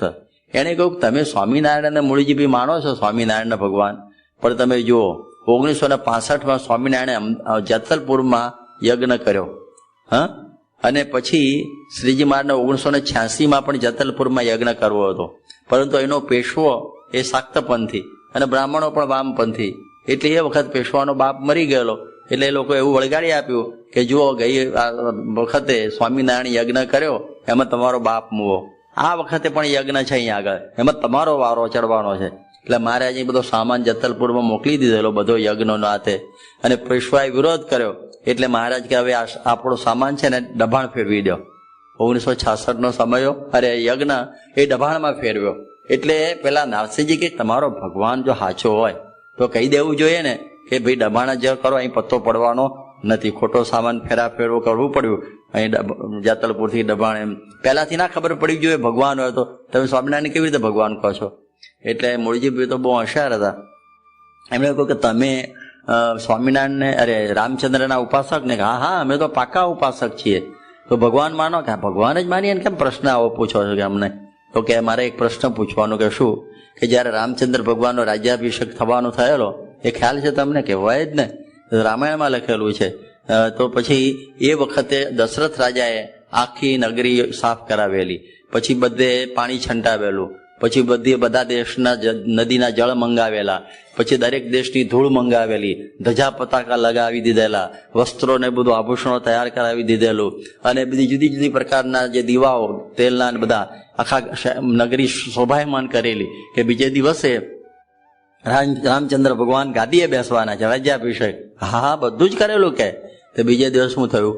બીજે દિવસ શું થયું કે બીજે દિવસ પેલી મંથરાની ચળવણીથી કઈ કહ્યું કે રામને 14 વર્ષનો વનવાસ અને ભરત ગાદીએ બેસે. હા, કે એ પણ બરોબર છે. તું બરોબર બોલ્યા કર બધું. રામચંદ્રને ખબર હોય તો રાતે ના કહી દેવું છે કે બાપા ખોટી મહેનત કરશો નહીં, આ બધું શણગારવાની જરૂર નથી, આ બધી કોઈ જરૂર નહીં, કારણ કે હાલ મારો આમાં પત્તો પડવાનો નથી. હાલે એ ખરું. તો પછી આનું શું સમજવાનું? કે એ સમજવા જેવું તો પેલું પણ એવી રીતે જ સમજવાનું કે મહારાજે જેતલપુરથી કેમ દબાણ ફેરવ્યું. એ તો ભગવાનની બધી ક્રિયાઓ દિવ્ય હોય. પછી કે ચાલતા થઈ ગયા, કામ આવે છે, બરોબર સ્વામિનારાયણ નીકળ્યો, મહારાજ મને જ પકડ્યો, બરોબર. તો જુઓ, દરેક અવતારે આવી રીતની લીલાઓ કરેલી છે, અને એની ક્રિયામાં જે ભક્ત હોય ને એને આનંદ આવે, પણ જે અભક્ત હોય ને એને એમાં દોષ પર થાય. પણ ભક્તને તો આનંદ અને આનંદ જ રહ્યા કરે. એટલે આ દ્રષ્ટિથી આવું થાય. એક વખત શ્રીજી મહારાજ છે ને ગઢડામાં હતા અને ક્ષૌર કર્મ કરાવતા હતા. જેમ આવતીકાલે મુંડન આવશે ને એવી રીતે મહારાજ મુંડન કરાવતા હતા. અને અડધું મુંડન હતું ને ત્યાં એમને ભૂખ લાગી કે દાદા કે શું રોટલો લઈ આવો, રોટલો દહીં ખાવું છે. તરત જ એમાં એમ ના બોલ્યો કે મહારાજ બરોબર તૈયાર કરું, ત્યાં સુધી તમે મુંડન પતાવી દો, નહીં ધોઈ લો, પૂજા કરી લો અને ત્યાર પછી આપી દઉં. આપણે તો એવું જ કહીએ હો, ભૂલ પડી જાય. પણ દાદો જેનું નામ તરત લઈ આવ્યો અને મહારાજ અડધી હજામતે ધમધમાટ જમવા માંડ્યા. અને પછી કે મહારાજ બીજો લઈ આવો. કેટલો બધો મહિમા હશે. આ ક્રિયાઓ દિવ્ય સમજવી ને એટલું સહેલું નથી. શ્રીજી મહારાજ ભટ્ટવદર ગયા દાદા ખાચરને પરણાવવા માટે. હવે ત્યાં નાગપાલ વરુ તો બહુ સામાન્ય વ્યવહારના ઓર્ડિનરી બિચારા લૂંટફાટ કરીને જીવન ગુજારો કરતા, એટલે બહુ એમનું હોય નહીં. એટલે ત્યાં ગયા એટલે શ્રીજી એ લોકો તો એક રસોઈ આપે, પણ ત્યાં સામે માંડવે વર તરફથી એક રસોઈ અપાય ને એને વરોઠી કહેવાય. વર તરફથી માંડવામાં રસોઈ આપવાની એ બહુ મોટું કહેવાય એમ. નહીં તો પેલો જ બધો ખર્ચો કરે ને સામાન્યતઃ, પણ વરોઠી આપીએ ને તો આપણે આમ જરા ઊંચા કહીએ. એટલે શ્રીજી મહારાજે વરોઠી આપવાનું નક્કી કર્યું. હવે કોણ જાણે એ દાડે એકાદશી આવી. એ દાડે શું આવી? એકાદશી. અને પછી સુખડીને બધું બનાવેલું. અને મહારાજે કહ્યું કે બધા જમી લો. હરિભક્તો તો તૈયાર હોય. પણ સંતો કે મહારાજ અમારાથી કેમ જમાય? સુખાનંદ મુનિ બધા સાધુને એકાદશી દિવસે અનાજ કેવી રીતે ખવાય? શાસ્ત્રમાં કહ્યું છે કે એકાદશી દિવસે અનાજ ખાઈએ તો માંસ ખાધા બરોબર છે. એટલે આ તો બહુ ભારે કહેવાય. પણ બધાને એમ થયું કે મહારાજે કહ્યું છે ને કે એકાદશી કરનાર કોણ છે? ભગવાન. તો આજે કહે છે બાર જ સમજો. તો ફટ કરતા બધા જમી લીધું. તો આ ક્રિયામાં પણ ઘણી વખતે બીજાને એમ પેલું લાગે કે નહીં આ તો બરોબર ના થાય. પણ એમને કોઈ પણ પ્રકારે એમાં કોઈ રીતનો ફેરફાર થયો નહીં, પણ બધું રાજીના રાજી રહ્યા. એટલે આવા બધા દાખલાઓ બને છતાં સ્વામીશ્રી એમાં આપણા ભક્તો છે એમાં આનંદ અને આનંદ પામે. શાસ્ત્રી મહારાજની પણ ક્રિયાઓ બધી આનંદપૂર્વક હોય. બધા કે કેમ બધા ચરા ખોદાવે છે? મહારાજ સ્વામી શાસ્ત્રી બધા ચરા લીધેલા ને અને એમાં ખેતી કરાવતા હતા. એમાં પણ લોકોને મનુષ્ય ભાવ આવતો. અહીં શાસ્ત્રીમાં માંદા પડેલા ત્યારે કોઈ ખુદ ઠંડી લાગે કે પંખા લાવો, અરે ઘરે હીટરો લાવો. 5 મિનિટ થાય કે હવે ઠંડી ગઈ, હવે બધો પંખો લાવો. હવે એક સાથે બે સાથે ચાલ્યા કરે. પણ ભક્તોને આનંદ, એની પણ ક્રિયાઓની આનંદ હંમેશા બધા લૂંટ્યા કરતા હોય. તો જે ભક્ત હોય એને હંમેશા આનંદ અને આનંદ જ આવ્યા કરે. યોગીજી મહારાજનું પણ એવો જ મજાનું હતું કે આ ભલભલા ભૂલા પડી જતા એમની ક્રિયામાં. એટલું બધું એમનું. હું જરા 2-4 વાત કરી દઉં કે એક વખત યોગીજી મહારાજ મુંબઈમાં હતા. અને મુંબઈમાં હતા અને એ સમયમાં એમને કંઈ કામ હશે એટલે પ્રમુખ સ્વામીને બોલાવવા હતા. એટલે પ્રમુખ સ્વામી ગોંડલ હતા. એટલે એમણે રાજકોટે કરી ભક્તને કહ્યું કે પ્રમુખ સ્વામીને મુંબઈ મોકલજો. એટલે એ એવું સમજ્યા કે બહુ તાકીદનું કામ હશે. એટલે ટિકિટ લેવાનું કર્યું એરોપ્લેનની. એટલે પ્રમુખ સ્વામી હોય એની સાથે દેવચરણ સ્વામી અને પ્રગટ ભગત 3 જણા સાથે હંમેશા ફરતા. એટલે 3 એરોપ્લેનની ટિકિટો લીધી અને પછી એમણે એરોપ્લેનો બેહાડીને મુંબઈ મોકલ્યા. સ્વામી રાજી થયા. યોગી બાપા કે સારું થયું. પ્રગટ પણ એરોપ્લેનમાં બેઠો પહેલી વખત, બહુ સારું થયું, બધું આમ થયું. 2 દાડા પછી શું થયું કે યોગીજી મહારાજનો એક નિયમ કે રોજ ગોંડલ એક કાગળ લખો અને ગોંડલમાંથી એક કાગળ એમને સમાચારનો પહોંચે, એવો એમનો ક્રમ. ગોંડલ ઉપર બહુ પ્રીતિ. એટલે તો હરમમજી ત્યાં શું કહેવાય, ત્યાંના બાપા ભગવત દાજી બાપુએ કાગળ લખ્યો કે પ્રમુખ સ્વામી ત્યાં પહોંચી ગયા હશે અને આ પ્રમાણે એની જે ટિકિટના પૈસા ગોંડલ મંદિરે ચૂકવી દીધા છે. અને સ્વામીને જે ધક્કો લાગ્યો એના મનમાં, કે સ્વામીના મનમાં એવી ભ્રમણા હતી કે પેલા હરિભગતે છે ને બિલ આપી દીધું હશે એરોપ્લેનનું. હા તો સીધું જ બિલ ગોંડલ મંદિર, અક્ષર મંદિર, હા મંદિર વેચાવાનું કરવાનું કે શું આ કહેવાય? આ તો ભારે થઈ કહેવાય. એટલે એકદમ સ્વામી ઉદાસ થઈ ગયા. અને પછી કે પ્રમુખ સ્વામી આવી ગયા, બરોબર, આ પ્રગટને લાવવાની શું જરૂર હતી? એની હું જરૂર, ખોટી ટિકિટ એની થઈ. હવે પ્રગટ થયો કે પહેલા મને આનંદથી ભેટ્યા ને કહ્યું બહુ સારું તું એરોપ્લેનમાં, હવે બદલાણું. બહુ બળાવો કરતા. બાજુમાં કેશવચંદ્ર અમીન બેઠેલા, બધી પ્રવૃત્તિ ચાલતી હતી ત્યાં. કેશવચંદ્ર અમીન કે સ્વામી ચિંતા ના કરો, 3 ટિકિટના પૈસા હું અહીંથી આપી દઉં. સ્વામી કે બરોબર છે, બરોબર. હવે આવામાં ચક્કર ના ખવાઈ જાય કે આવું કેવું કહેવાય. હવે સ્વામીનું એક વખત અમે ત્યાં મુંબઈ ગોંડલ હતા અને આફ્રિકાથી પેલા વીરો તાળા આવે છે ઇટલીના, એ બધા તાળા આવેલા. સ્વામીની બહુ જ ઈચ્છા કે બધા તાળા ગોંડલ રાખવા, પણ ખરી રીતે તો બધા તાળા છે ને બધા મંદિરોમાં વેચવાના હતા. એટલે કોઠારી સ્વામી મુંબઈ આવીને બેઠા, સ્વામી અમારા ભાગના અમે લેતા જઈએ. સ્વામીને તો એ ક્યાં આપવું નહોતું. એટલે ભાઈ હું પાછો નીકળ્યો. મને કે અહીંયા આવો શું છે કે આ કોઠારી તમારા મિત્ર છે. મેં કહ્યું બરોબર છે. તો કે આ તાળા આપણે આમ ગોંડલ રાખીએ. મેં કહ્યું કેમ ગોંડલનું શું છે કે આપણે ત્યાં બંધો નહીં ને એટલે તાળા જોઈએ. મેં કહ્યું બંધો ના આવે તો તાળું એ ના જોઈએ. બંધ ને તાળું મારવું ક્યાં? સ્વામી કે તમે સમજો. હું સમજી ગયો તરત, પણ અહીંયા ભગવાનની કૃપાથી હું કોઠારી આપી તો બધા ઉભા થઈ જાવ. સ્વામી હા સારું થયેલું. એટલે એવી લીલા થાય. એટલે ઘણી વખતે આવા પ્રસંગો બન્યા કરે. એટલે એ દ્રષ્ટિથી આવા બધા પ્રસંગો સ્વામીના બધા બને. એક વખત સ્વામી જુહુમાં આરામ માટે પધારેલા.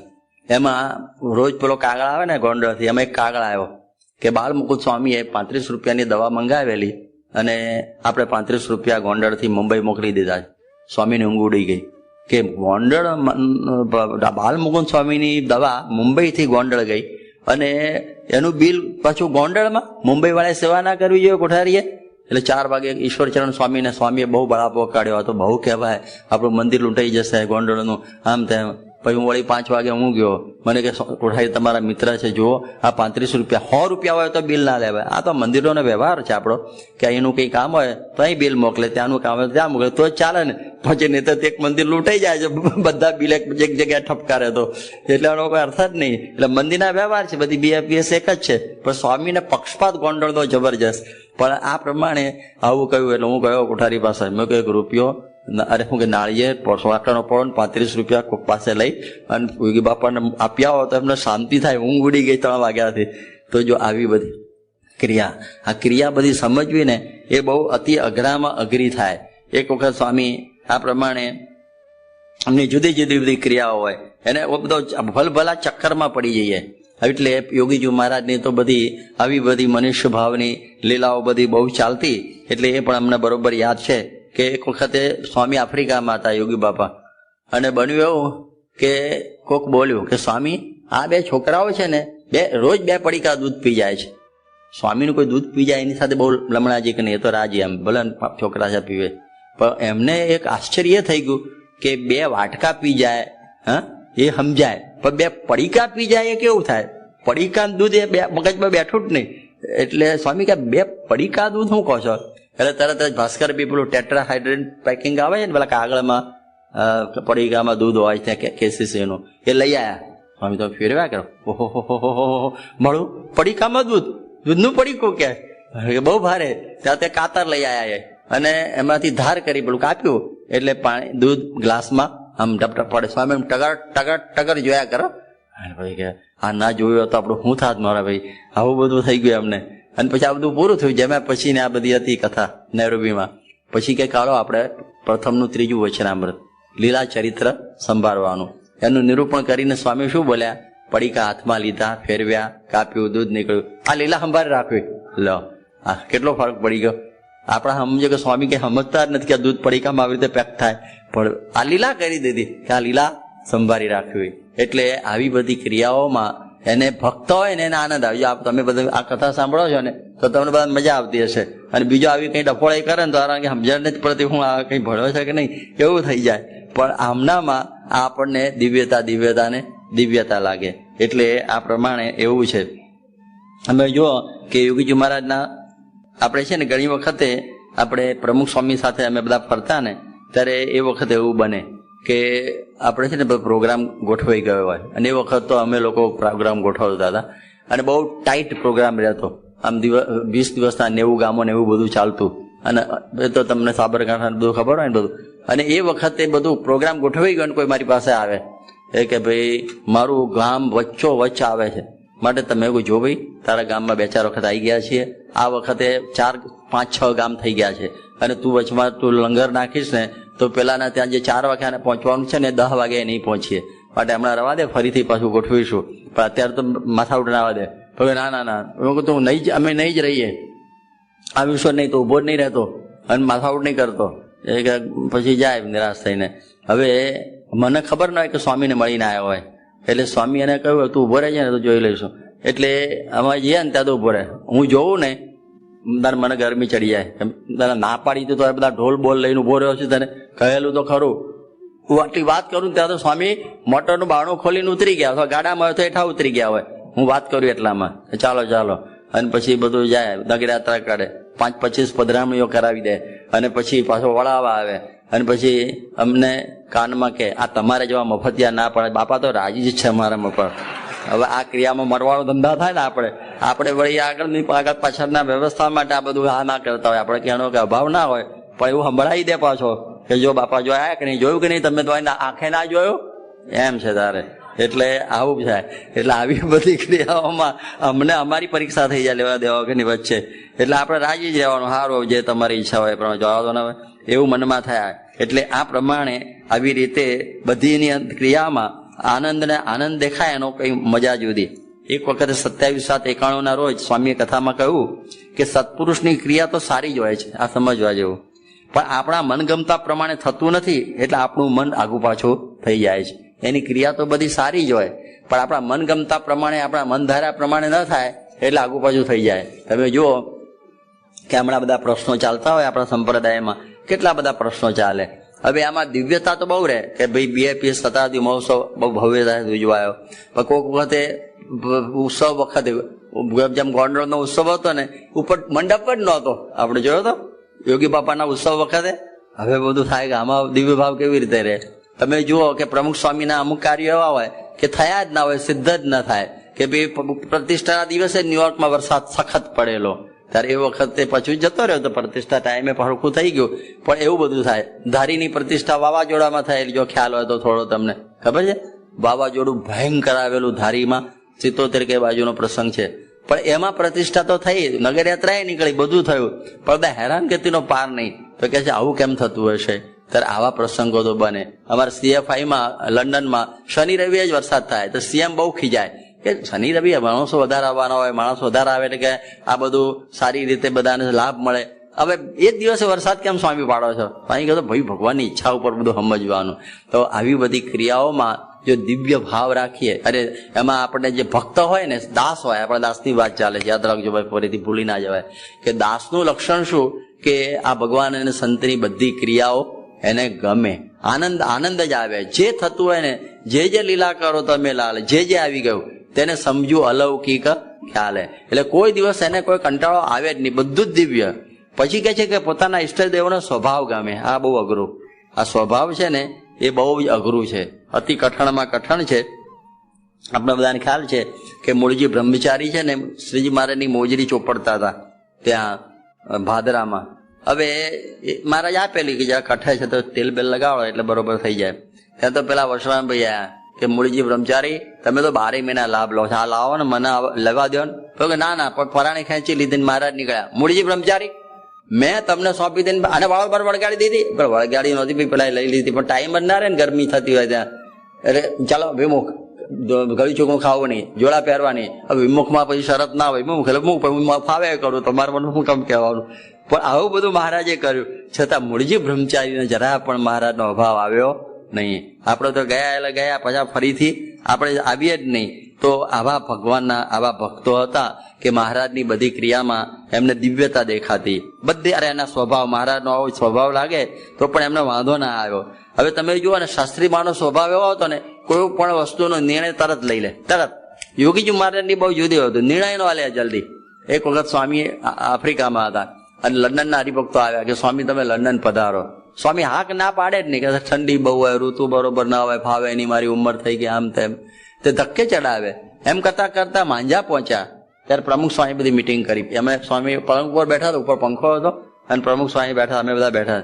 પ્રમુખ સ્વામી કહ્યું જો સ્વામી આપણે લંડન જવું કે નહીં એનો નિર્ણય આજે તો કરી દેવો પડે, કારણ કે તમે આજે ન કરો તો આ લંડન એવું નથી. મેં કહ્યું ને અહીંથી અહીં કઈ આપણે કઈ રખિયાલ જવા જેવું નથી, આમાં તો બધું છે ને વિઝા લેવા પડે, ટિકિટો બુકિંગ કરાવવું પડે, એવું બધું ગોઠવવું પડે ત્યાં. ત્યાં પણ એ લોકો સ્વાગતની તૈયારી કરે, વાહનો લઈને આવે ને હોલ રાખે ને કઈ ઉતારો કરાવે. એટલે તમે આજે નિર્ણય કરી દો કે ત્યાં જવું કે ન જવું. તો સ્વામી ઉપર જોવા મળ્યા. તો સ્વામી કે ઉપર શું જોવા? પ્રમુખ સ્વામી કે આ પંખાની જેમ મારું મન છે ને ગોળ ગોળ ફરે, પંખો બંધ જ હતો પણ કે પંખાની જેમ મારો ફરફર કરે છે. પ્રમુખ સાહેબ ઉભા થઈ ગયા, ખાવા બરકત નહીં આવે. પછી એની મરજી જાણીને ટિકિટ લઈ લીધી. પણ કહેવાનો મતલબ એ હતો નિર્ણય ના લે તો આપણને એમ લાગે ને આ સ્વભાવ બહુ અઘરો લાગે સમજવાનું. એટલે આ પ્રમાણે આ જે દાસ થવું એ કઈ સહેલું નથી. આપણે માનીએ કે ભગવાનના દાસ થઈ ગયા, પણ એમના બધા સ્વભાવ આપણને દિવ્ય ને દિવ્ય લાગે ત્યારે જ આપણે ખરેખર આ દાસ થયા કહેવાઈએ. બાકી તો અતિ અઘરું પડે એવું એમનો સ્વભાવ. એક વખતે યોગીજી મહારાજ છે ને મુંબઈમાં એમનું યાદ આવી ગયું, અને એક સંન્યાસી જેવો ભાઈ આવ્યો. અમને તો છે ને CBI જેવો લાગતો હતો, કોઈ જાસૂસ જેવો. એટલે અમે એને કાઢી જ મૂકીએ. એને 150 રૂપિયા જોઈતા હતા. એ જમાનામાં 150 એટલે 15,000 જેવા કહેવાય. એટલે અમે એને આપવા ના દઈએ. એટલે યોગીજી મહારાજને ખબર પડી કે આ લોકો પૈસા નહીં આપવા દે, અને મેં કાઢી મૂક્યો. એટલે બહાર ઉભો હતો સ્વામિનારાયણ અંતર્યામી, પણ ખબર.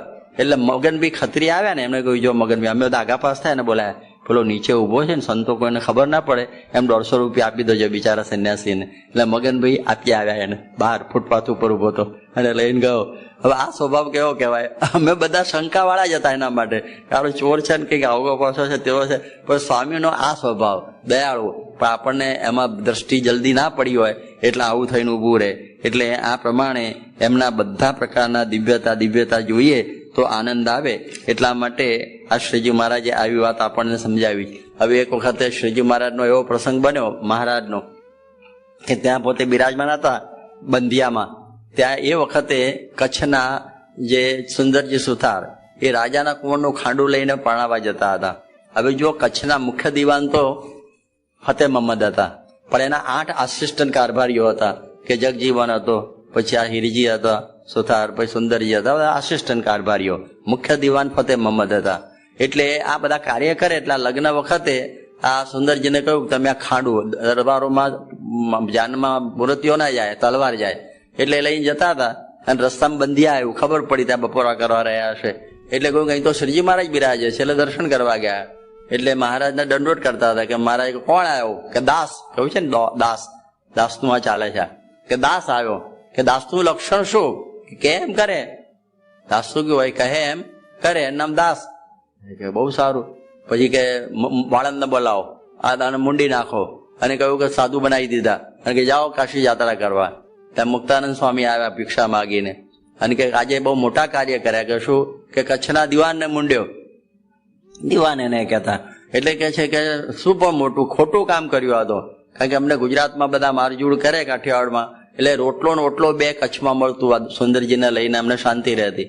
તમે એને ટાળ્યો, અરે અમારે જેવો બનાવ્યો, અમારો રોટલો ટાળ્યો. મારે કે બહુ ખોટા કામ થયા. પાછા બોલાયા. એટલે દંડવટ કરવા માંડે. કે કોણ આવ્યો? કે દાસ. દાસનું લક્ષણ શું? કે એમ કરે, કપડા પહેર લો અને પછી જાઓ પાછા. એટલે એ વખતે કહ્યું કે તમે જશો, પણ તમે મૂછો બૂછો મુંડાઈને લગ્નમાં તો હુંવાળા જેવું લાગે તો એ તો શું કરશો? એ તો કે મને જવાબ આવડે છે. શું? કે હું એમ કહીશ કે ગામમાં જે જાનમાં મોટેરો હોય ને એની માનતા અમારી હોય છે કે આ ગામમાં અમારી કુળદેવી છે, એટલે દાઢી મૂછ ચડાવવાના, તો શું વિઘ્ન ના આવે આપણે લગ્નમાં? તો જવાબ આપી દઈશ કે સારું. પણ જતા જતા બોલ્યા કે મહારાજ મારી જે બી પરીક્ષા કરી ને એવી બીજાની કરતા નહીં. હું પાસ થઈ ગયો, બીજોને દાસ પણ માન આવ્યું. એટલે કહ્યું ને, દોહેલું થાવું હરિદાસ રે સંતો, દોહેલું થાવું હરિદાસ. ભગવાનના દાસ તો બહુ અઘરું છે. માન કોઈ પ્રકારનું આવવું ના જોઈએ. અને આને માન આવી ગયું. અને આપણે જોયું કે આવી પ્રસંગ ઉભો થઈ જાય. પણ તમે જોયું કે શ્રીજી મહારાજે જયારે 18 જણને સાધુની દીક્ષા આપી બારોબાર જતલપુરમાં, અને એ બધા 18 + 1 મિડલ 19મો, અને એ જયારે સાધુ થઈને આવ્યા અને દક્ષિણા દિવાન બાજુમાં હતા, એટલે એમને થયું કે સુંદરજી તમે કહેતા હતા કે મારા જેવી પરીક્ષા કોઈ નહીં કરતા નહીં. જો આ પરીક્ષા, તમે તો રાજાના નોકર કહેવાઓ. આ તો બધા ગામધણીઓ છે, શેઠિયાઓ, સાહુકારો છે, સોનાના પાલે પાણી પીનારા. અમારા એક વચનમાં દાસત્વનું લક્ષણ બતાવી દીધું, સાધુ થઈ ગયા. પગમાં પડી ગયા, મને આવું ખબર નહીં. તો દાસપણામાં પણ માન હોવું જોઈએ નહીં, કે મારા જેવો કોઈ દાસ નહીં, એની પણ કોઈ જરૂરિયાત નહીં. એ સમજીએ તો બધું બરોબર થાય, નહીં તો મુશ્કેલી આવીને ઊભું રહી જાય. એટલે આવો બધું હોય છે. એટલે ઘણા બધા અહંકારી સ્વભાવ વાળા હોય કે આપણા જેવી કોઈ સેવા ન કરે, અમે કચરો વાળીએ અને બીજા તો ઝાડુએ ન પકડે, તો એ પણ દાસનું લક્ષણ નથી. પોતે જ સેવાઓ કર્યા કરવાની, બીજાનો ગુણ લેવાનો, પરંતુ આ પ્રમાણે માન રાખવાનું નહીં. દાસને કોઈ માન હોય જ નહીં. એટલે કે છે ને કે આ જેમ ભિખારી હોય ને કે બેગર સૌનો ચોઈસ, એને કઈ ભિખારીને શું માન હોય? એવી રીતે કે છે કે રામાયણની અંદર આપણને કહેલું છે ને કે નબ દુહી દૂધ ચહત તેહી પ્રાણી, કે જે ભિખારીએ માનને ઈચ્છે, ભિખારી છે ને માનને ઈચ્છે, એ તો આકાશને દોઈને દૂધ લેવા જેવું છે. એટલા માટે આ બરોબર આ સમજવા જેવું છે. એટલે પારકો હરિભક્ત હોય એ કહે છે ને કે પોતાના ઈષ્ટદેવ આજ્ઞા કરે કે તું તત્કાળ પરમહંસ થાય તો થઈ જાય. તો આવા બધા હરિભક્તો એ વખતે શ્રીજી મહારાજના વખતમાં ને અત્યારે પણ છે. દાસ જે હોય એને ભગવાન સિવાય બીજો કોઈ રસ જ ના હોય. હનુમાનજી ભગવાનના દાસ હતા. હા, હનુમાનજી ભગવાનના દાસ. તો સીતા માતાએ 9 લાખનો હાર આપ્યો તો તોડી તોડી જોડવા માંડ્યા કે આમાં ભગવાન છે કે નહીં. તો આ દાસને ભગવાન સિવાય કોઈ રસ જ ના રહે. યોગી મહારાજ કહેતા કે હરિભક્તના દાસ થઈને રહેવું એમાં ગુણો બહુ ખીલે. લો, બહુ ગુણો ખીલે. હવે એ કેવી રીતનું સમજવું? એટલે દાસ થાય એને બધી દાસપાણામાં જે છે ને ક્રિયાગંભી બહુ જ કઠણ હોય. આગળ આવ્યું ને, ક્રિયા બહુ અતિ અઘરામાં અઘરી હોય છે. તો દાદા ખાચરને શ્રીજી મહારાજ હંમેશા ગરાસ તોરો મળી જશે એમ આશીર્વાદ આપતા, પણ ગરાસ મળ્યો નહીં. છતાં એ દાસને મહારાજ વિશે કોઈ પણ પ્રકારનો અભાવ એમને આવ્યો જ નહીં. ત્યારે આ બહુ અઘરી વસ્તુ છે. તો શ્રીજી મહારાજના દાસ થવું એ બહુ અતિ કઠણમાં કઠણ. તો આ વાત ચારે આપણે યોગી મહારાજની યોગી ગીતામાં આ મુદ્દો સમજ્યા. હવે આગળના મુદ્દા તરફ આપણે જઈએ કે એકબીજાની ખટપટ ન કરવી ને કોકની વાત બીજાને કરવી ને બીજાની વાત કોકને કરવી તે સાધુતાના માર્ગમાં ખામી રાખે. આ બીજો મુદ્દો છે. માટે જેને મોક્ષ જોઈતો હોય એને સ્વભાવ મૂકો. આ ખટપટનો સ્વભાવ છે ને બહુ જ ભયંકર હોય છે. એટલે જે લોકો છે ને ખાવું, ખાડો ને ખાટલો 3 જ પ્રવૃત્તિ કરતા હોય ને, ખાવું, ખાડે જવું એટલે જાજરું જવું અને હોઈ જવું, એને ખટપટ ભગવાન છે ને રાજી થઈને બોનસમાં આપે છે. ચોથો ખ, 3 ખ કરતા હોય ને તો ચોથો ખ ભગવાન એમને આપી દે. એટલે નવરા નખોદ વાળતા હોય ખટપટ જ કર્યા કરે. એક કોઈક નાગર હતા અને સંન્યાસી થયેલા, પણ પૂર્વેના ખટપટિયા સ્વભાવ એને ગયેલા નહીં. પારકી પંચાયતના બધું એ બધું એમનું લક્ષણ છે. એટલે એ પ્રમાણે એક ભગતના ઘેર ઉતર્યા સંન્યાસી. એને જોયું કે હું સાધુ તો થઈ ગયો, પણ મારો જે પૂર્વનો જે સ્વભાવ છે ને ખટપટનો સારો રહ્યો છે, ભૂલાઈ ગયો. એટલે ટેસ્ટ કરી આજે ટેસ્ટિંગ કર્યું એણે. એટલે એ ટેસ્ટિંગ કેવું કર્યું કે પછી પટેલ ખેતરે ગયો ને તો એની બહેનને કહ્યું તો તને ખબર છે તો તારો ભાઈ દારૂડિયો છે. અરે કહેવાય અમારા ઘરમાં કોઈ દિવસ દારૂ હોય જ નહીં. રાતે મોડું ઊંઘવા જજે, રાતે 12 વાગે દારૂ પીને આવે છે. એટલે એ મનમાં રાખ્યું. અને પટેલ ખેતરથી આવ્યો ને એ કે તને ખબર છે કે શું કે તારી બેન ડાકણ છે. અરે હું મારી બેન ડાકણ હોય? જોજે રાતે 12 વાગે આવશે. આ પ્રમાણે જાગતો રહેજે તારું લોહી પીવા માટે. ભારે કરી. અને આ પટેલને બધા બેન આગા પાછા થાય. એની પત્નીને કહ્યું કે તમને ખબર છે કે શું કે તમારો ભાઈ અને તમારી બેન એ છે ને એ આ પ્રમાણે વ્યભિચારી છે. એ કે આડો સંબંધ છે કે હોય ભાઈ બેન છે તો હગા છે. અરે કે તો પણ રાતે રાગ જાગજો, જે જાય છે કે નહીં એના પલંગ પાસે. અને પછી તો આ બધા પોતપોતાના મનમાં ગોઠવાઈ ગયા. અને રાત્રે સંન્યાસી બહાર સૂતો હતો કાટલે કે જોઈએ નાટક શું થાય છે. ત્યાં તો પછી પેલા રાહ જોતા હતા ક્યારે મારો ભાઈ આવે ને એનું મોઢું ઊંઘું દારૂડિયો. તે આવ્યો અને પેલી બેન એનું મોઢું ઊંઘવા માટે ગઈ દારૂ પીધો છે કે નહીં આમ. અને એ વખતે પેલાને ગભરામણ થઈ કે લોહી પીવા ડાકણ આવી. એટલે એકદમ કઈ ડાકણ, પેલે કે દારૂડિયો. અને ત્યાં તો પછી છે ને એની બહુ જોયું કે આ બંને ભેગા પેલા આવ્યા છે ત્યાં. તો એક બોલી બંને છીનારવા. અને જે બહાટી બોલી રાતે મારા મારીને તોફાન. પછી અડધો કલાક ચાલ્યું પછી સંન્યાસી અંદર આવ્યો. જો કોઈનો વાંક નથી. આ તો જેમ મારી વિદ્યાનો મેં જરા ટેસ્ટ કરી લીધો, બરોબર ભૂલાઈ છે બરોબર છે, પણ તમે હવે બધા શાંત થઈ જાઓ, આમાં કોઈનો વાંક નથી. આ તો ખાલી મારી વિદ્યા અમે અજમાવી લીધી. તો ટેસ્ટિંગ કર્યું એનું. એટલે આવા પ્રસંગો બને. એક વખત એમને બધાને દીક્ષા આપેલી 51 જણાને સાધુની ગઢડામાં 1961માં. એમાં મહારાજા કૃષ્ણકુમારસિંહજી અને મહારાણી એ બધા ત્યાં આવેલા ચીફ ગેસ્ટ તરીકે. હવે એ વખતે આપણે બધાને ખબર છે ચંદ્રકાંતભાઈ છે અહીં બેઠા છે, અરે એમના દીકરા. હવે એ જાની એમના 2 દીકરાઓ ધામમાં જતા રહ્યા પેલા ગેલા નદીમાં. અને ગિરધરભાઈ સજપાલ એ પણ અહીંયા જ છે. એમના દીકરો પણ ધામમાં જતો રહ્યો, ડૂબી ગયા. આપણે બધા મહેનત બહુ કરી અમારા પુરુષોત્તમ ભગતે કાઢવાની, પણ તો છોકરાઓ ડૂબી જ ગયા. એટલે 3 દીકરાઓ ડૂબી ગયા. એટલે તો બધું વાતાવરણ શોકનું થઈ જાય એમ લાગે ને પ્રસંગના દિવસે. તો એક હતો હું ઓળખું છે ને બહુ સારી રીતે. એણે મહારાણીને જઈને કહ્યું કે તમે અહીં રહ્યા છો પણ ખબર છે તો લોહીના આધાર છે